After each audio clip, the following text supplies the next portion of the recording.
Manga publishers, for the most part, are not unlike sports teams in that their rosters don't last forever. Just think about it. The Golden State Warriors won't always have the Splash Brothers. The LA Dodgers' Shohei Ohtani, as divine as his talents are, will one day age and reduce his output. And remember what happened to UFC middleweight GOAT Anderson Silva?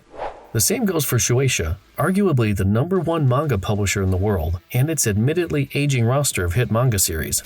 As we all know by now, One Piece has entered its final stretch, and Jujutsu Kaisen is probably wrapping up in a year or so. But building on the sports analogy, any aging organization always looks forward. The same way leagues draft fresh prospects, Shueisha has found itself quite a fortunate position to have newer series pick up the slack from their seasoned counterparts. Case in point, Kaiju No. 8. It's a shonen manga title by stalwart creator Naoya Matsumoto that's more than ready to take on the mantle of one of the top shonen series around, and dare we say it, you're going to love it. So, keep your eyes peeled and stick with us until the end of this video as we tell you all about why you're going to be adding Kaiju No. 8 to your to-read pile and your watch list when the anime comes out. Without further ado, let's bust through this earth-shattering title. What is Kaiju No. 8? Kaiju No. 8 is a shonen manga series created by Naoya Matsumoto. Make no mistake, Naoya-sensei isn't a newcomer, much less a flash-in-the-pan sort of talent. He's actually been a mainstay with Shueisha for a decade and a half as of 2024. His previous works include Nico Wappa and Pochi Kuru, a couple of series that saw cult success both inside and outside his native Japan. But Kaiju No. 8 might very well be the title that Naoya-sensei will be most known for when all said and done. It's arguably what has brought his name to the mainstream, and for good reason. Kaiju No. 8, at least by manga release standards, is still relatively new. It's been around since July 2020 and published through Shueisha's Shonen Jump Plus app, the company's proprietary digital platform. Oh, and guess what, guys? Kaiju No. 8 was, and still is, free to read on the app, which is one of the reasons we can attribute to its success. It's not like Shueisha's giving you a free taste here, it's the whole cake, and it's a pretty good shonen-flavored confection, too. If the title still hasn't given it away, Kaiju No. 8 is set in an alternate version of Japan where, well, kaiju, giant monsters, exist. In this world, these creatures more or less pop up in every part of the world, but it's the land of the rising sun that sees the majority of these monsters' emergence. In this world, kaiju have existed for centuries dating back to the Edo period, and their regular appearances in Japan has more or less rendered them into something more akin to natural disasters than they are, say, fortuitous catastrophes. Given how long they've existed, this version of Japan's culture and infrastructure has also evolved alongside the kaiju's prevalence. There are private contractors and companies dedicated to post-kaiju rampage city cleanup, anti-kaiju arms manufacturers, and most notably, they have a specific military branch called the JAKDF, the Japan Anti-Kaiju Defense Force, who are tasked with combating these city-shattering creatures whenever one of them appears. Officers and agents of the JAKDF are basically hailed as heroes and celebrities in this world, with children aspiring to join their ranks when they grow up, and media outlets even creating rankings and polls for who their favorite JAKDF agents are. Now, Kaiju No. 8's story centers around a man named Kafka Hibino. He's your typical down-on-his-luck kind of dude in his early 30s who works as a cleaner at the local kaiju disposal company called Monster Sweeper Inc. In the past, Kafka had aspired to be a part of the JAKDF along with his childhood friend Mina Ashiro, but years of failed exams and tryouts led him to just give up on the dream and accept his lot in life. Meanwhile, Mina got accepted and promptly rose the JAKDF ranks, becoming one of its most famous and revered commanders at the start of the series.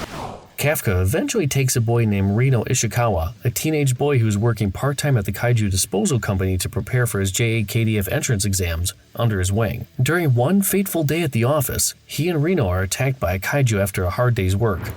Kafka ends up saving Rino, and they both ultimately survive the kaiju encounter when JAKDF forces arrive, led by Mina, but Kafka's adventure has just begun. Curiously enough, a miniature kaiju appears in front of Kafka while he's recuperating inside a hospital and shoves itself into his mouth. This would in turn grant Kafka the ability to transform into a kaiju himself, and that, boys and girls, is how Kaiju No. 8 was born. Now, we're not going to spoil you with details any further, but all you have to know before diving into the manga or anime is that Rino would eventually convince Kafka to retake the JAKDF exams, and they'd both become JAKDF recruits after it. It's a nicely fleshed out world. One of the main draws of Kaiju No. 8 is how Naoya Sensei has done a great job with his world-building efforts. As we mentioned earlier, he's crafted a sufficiently detailed world where Japanese society has acclimated to the existence of giant monsters. A notable aspect of this world-building comes in the form of the series' kaiju classifications. In Kaiju No. 8, there are 3 types of monsters: Yoju, Hanju, and Daikaiju. Yoju are the quote-unquote weakest types of kaiju in this world. They're significantly smaller compared to their counterparts and usually serve as minions that accompany their more powerful kin, the Hanju. Now, Hanju are basically the kind of kaiju that you'd envision whenever you think of giant monsters. They come in different shapes, but share one common trait: they're large. Like, really large. Then there's the Daikaiju, the rarest and most powerful kaiju variant in this world. These creatures come in different shapes and sizes and possess myriad abilities that make them much more of a threat and make Hanju look like large plushies if you compare them. The JAKDF classifies Daikaiju by number. There have been 7 of these uber-powerful monsters throughout history at the start of the series, and, you guessed it, the title Kaiju No. 8 is in reference to Kafka being classified as the 8th Daikaiju.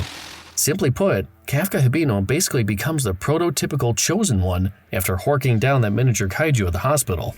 Apart from the kaiju classifications that Naoya Sensei presents to us fans, he even goes further into the world-building aspect of Kaiju No. 8 by diving deep into how the JAKDF operates. Mainly, the reason that Japan has remained more or less intact and stable at the beginning of the series is all thanks to this monster-killing organization. So, you might be wondering how an army of mere humans are able to fend off literal earth-shattering beasts in this world on a regular basis. Well, you're about to find out. Kaiju No. 8 is a sci-fi fan's dream.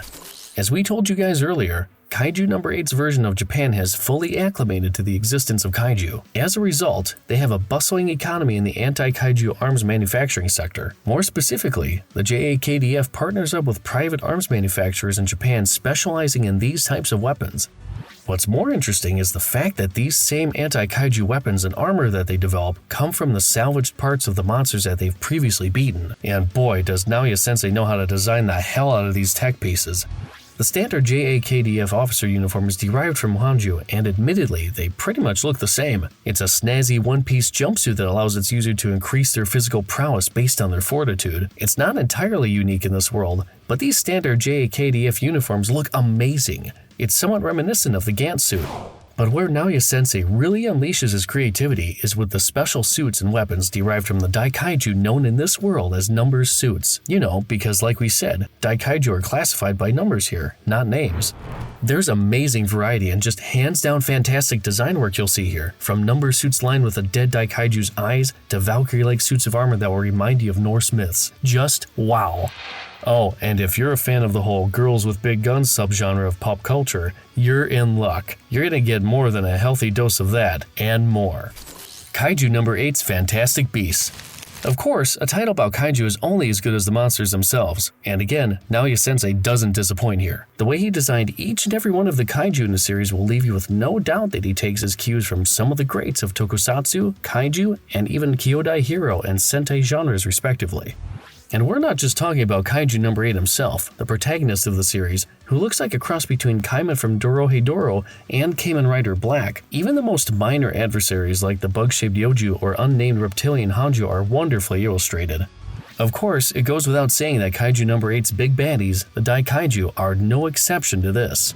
Kaiju No. 8 is classic shonen fun. If the setting, premise, and Naoya Sensei's design work aren't enough to convince you to check out Kaiju No. 8, then allow us to tell you this. It's traditional shonen fare at its purest. That is to say, you're going to find the usual shonen manga and anime tropes here. For starters, you have the characters. Kafka Hibino is the typical weakling who, whether it's by fate or circumstance, becomes imbued with unimaginable power.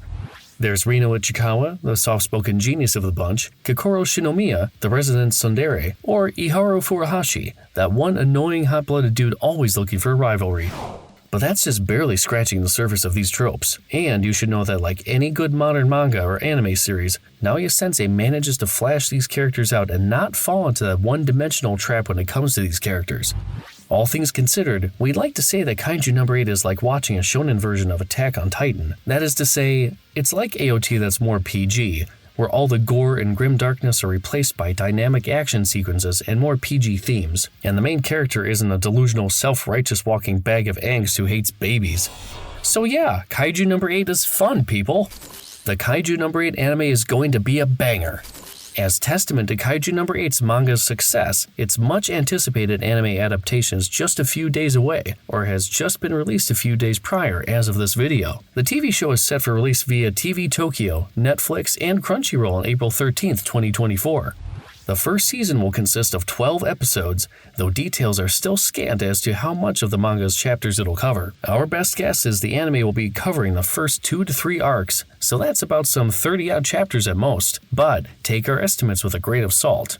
The best part, though, is that Production IG is producing the show. They're basically one of the best anime studios out there, with classics like Ghost in the Shell, SAC, Blood Plus, and Haikyuu under their belt, just to name a few. So, let's just say our expectations for Kaiju number 8's quality is through the roof. How about you guys? Are you looking forward to Kaiju number 8's anime adaptation? What do you think of the manga series in general? Let's talk about it in the comments section below. And as always, be the first to see more amazing manga and anime videos by subscribing to our channel and turning on that notification bell. We'll see you in the next one.